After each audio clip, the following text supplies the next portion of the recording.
Blue. I'm very pleased to speak to the committee stages of the Land Transport, Road Safety and Other Matters Amendment Bill, and particularly Part 1.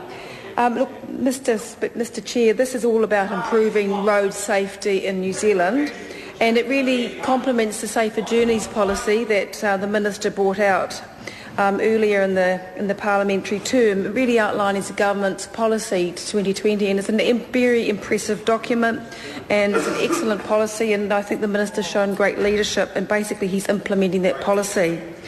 This legislation, Part 1 in particular, targets the two key types of drivers that are a problem for our roads, and that is the young drivers and the at-risk drivers. And just to show you, give you the stats why young drivers are an issue, how they are overrepresented in the stats.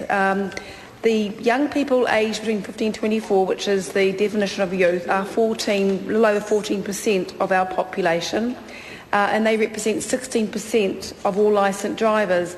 Yet in 2008, they were involved in around 37% of all fatal crashes. That's 37% of all fatal crashes and 38% of all serious injuries crashes.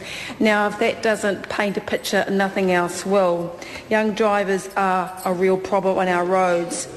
Of course, there's also at-risk drivers, and these are drivers who drink while driving or drink despite having had previous offences and not adhering to the rules.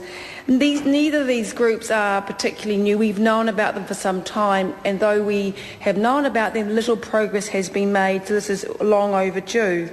There was a shocking statistic that the Minister mentioned that we have 60% worse fatality rate among our young drivers compared to Australia, and that means we are seriously behind with Australia, and we need to address that immediately.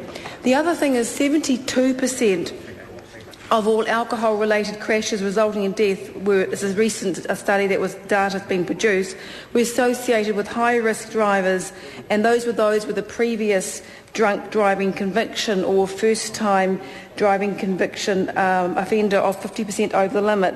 So really, Part 1 covers strategies to address these types of at-risk drivers.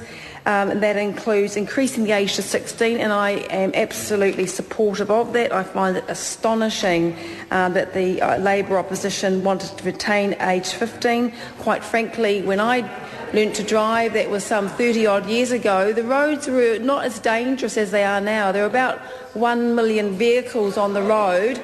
Now there are over 3 million, and the cars are considerably more powerful. Quite frankly, to be a driver on our roads, and you need your wits about you, and that extra year of maturity can help. Also, the consultation phase of the Safer Journeys documentation, there was absolutely wide support for increasing the age to 16. So this is not a populist move. This is actually a move to help save lives, particularly our young drivers who need more common sense, and that extra year will give them that. So I make no apology for that. And of course, the other measure is zero blood alcohol for those under 20, and there's many other measures such as lower the zero alcohol for under 20s. There is alcohol interlocks. That's really bringing technology solution into this legislation. And that, importantly, the alcohol interlocks are not paid for by the state. They have to be paid for by the person who volunteers or wishes to use the alcohol interlock. So there's no cost to the state on that. Obviously, for drink driver offenders, zero limit alcohol. It's not acceptable, and it's not negotiable. They cannot drive with alcohol in their system at all. And of course, strengthening the penalties for causing death.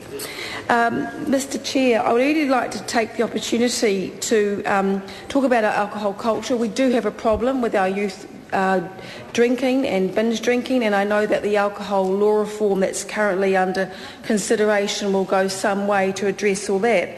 But I want to take the opportunity to digress a little about FebFast. I mean, at the time when FebFast finished, we actually had the Christchurch earthquake, and really it wasn't the time to congratulate members who had taken part in that. But that FebFast was an initiative that was where people elected to not drink alcohol for the month of February, and money raised went to youth driving programs. Mr Chair. I call the Honourable Steve Chadwick. Chair, I'm taking a very short call on this, but I am surprised when I heard the Minister and the Chair saying that this is just a Land Transport Road Safety Amendment Bill, and of course that's completely ignoring some of the evidence that came out in the Law Commission report on blood alcohol, and that's one of the issues that I am really surprised that a Minister who I know in his heart actually believes that he should take stronger measures here on blood alcohol and removing it down to a limit that we have always supported of 0.8 to 0.5 grams of alcohol for every 100 mils. That Minister in the Chair knows that he should do this, but he is saying that this is just really only a transport issue. If it were in this bill, we'd only be looking at those sort of roading technical solutions for safety on the roads, like barriers, getting big trucks off the road, freeing up road space, and looking at other issues of technical roading issues, but it's not. This is a bill that we supported initially because we thought it built on our own approach to roading that we proposed in our See You There Safe policy statement that we put out, and picked up actually very responsibly by National with the Safer Journeys policy. We hoped that this would be an all-embracing bill, but sadly we cannot support this bill in its entirety because you are not in this bill. The Minister is not lowering the blood alcohol limit, and he is increasing the driver age from 15 to 16. Now, I don't want to hear members opposite saying that Labor on this side is irresponsible by supporting a driver's licence coming in at 15 without adding to it that we are very, very strong on having to have a learner licensing period in that time, and supporting education initiatives for teaching young people how to be responsible drivers. And I was appalled when a drive safety program in one of the high schools in my electorate, when I was the MP, has now been cut, and that was to teach young women drivers how to be safe when they were driving. Those are the sorts of initiative, defensive driving education that we supported that have now been cut. And it's those initiatives, plus the learner licensing period, that we see must be extended to 16, plus zero alcohol for young drivers. I was surprised to hear the member Jackie Blue, who is really reasonable and had her statistics bang on about young drivers. But I live in a region where young children want to come in and work at McDonald's, they want to come and play sport on Saturday, they want to come into clubs, and they live and have to travel up to an hour to come into town to partake of what I see as normal, healthy, young participation in community life. Is it now going to be their parents who are going to have to bring them in? We saw it as only fundamentally correct to continue to support the driver's age of 15 for a licence with that restricted learner licensing period for 16 for those rural kids to be able to live a normal life and participate in normal, healthy activities that young city kids can undertake. Look, we do see this as a very important issue. We do support the zero limit for repeat drink drivers. We do support the zero limit for under 20 drivers. We do support the initiative for alcohol interlock for repeat offenders. There's a lot in this bill that we do support, and I think it is a pity that the Minister didn't do the brave thing that MPs are elected to do, and that's to make policy to protect the public good. And there was an ideal opportunity in this bill, and the Minister didn't do the right thing, didn't do the responsible thing to lower the blood alcohol level. And the Minister knows it, and I think it's an absolute cop-out when the Prime Minister has a Minister for Science beside him to advise him on what is the right thing to do, when the Law Commission report stated emphatically that this wide-ranging report had left no doubt in our minds that alcohol limits must come down. That was in a Law Commission report. Law Commission reports advise governments of the day. Jamie Lee Ross. I move that the question be now put. I'll hear from Keith Locke. Mr. Chair. Just following on from the last speaker, the Green Party does support much better access to good driving programs. And in some ways, the younger people that we're talking about here have more recent training, have to study the road code, etc., to get their licence, have all this learner-driver period, and they're able to develop skills at a young age. But people who are a bit older, like many of us here, myself in particular, I got my licence 44 years ago. And in those 44 years, on no occasion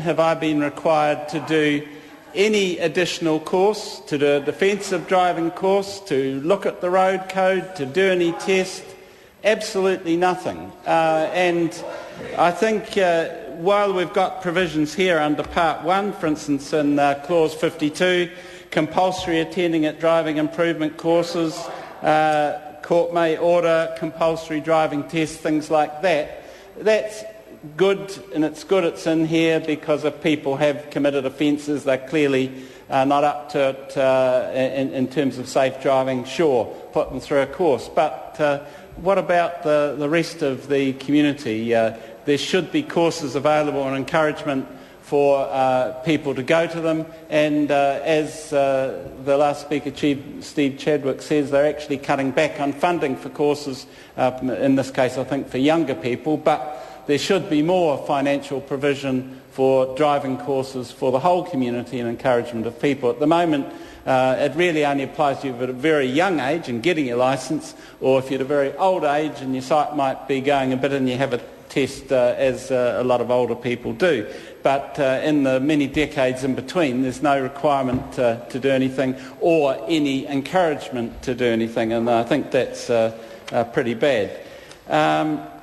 There's a provision in here about heavy traffic and how there can be restriction of heavy traffic on roads. Well, that's good too, that provision's there, but what is the government doing? What has it done over the last little while? It's extended the weights for trucks, the allowable weights, so that we've got bigger trucks on certain roads and longer trucks on certain roads. That's a provision that's coming in from the government's decisions, and that is creating a very unsafe environment where the longer and heavier the trucks are, the more danger there's on the road. Obviously, the longer the truck is, the more difficult it is to overtake it, so you're going to get more cars risking overtaking a long truck and getting caught up in a head-on occasionally with people dying, which is what happens too frequently on our roads. With the heavier trucks, whatever the braking systems on these heavy trucks, the heavier truck is, the more difficult it's going to be to stop. It's going to take that bit longer to stop, which creates more dangers. And often, I've noticed, unfortunately, one of the problems we have on our roads is people driving too close, including trucks. I often see trucks driving a very short distance behind often much smaller cars, and I think, oh God, what happens if that car in front stops very suddenly, which now and again happens. So the heavier your trucks are, the more you get into that problem of accidents. So with those few comments, I do really support much more resource being devoted to driving courses being available to members of the community, hopefully free, to give them that encouragement. I'll call Grant Robertson. Mr. Chair, it's a pleasure to take my first call in this debate on Part 1. And to me, Mr. Chair, what we're looking at here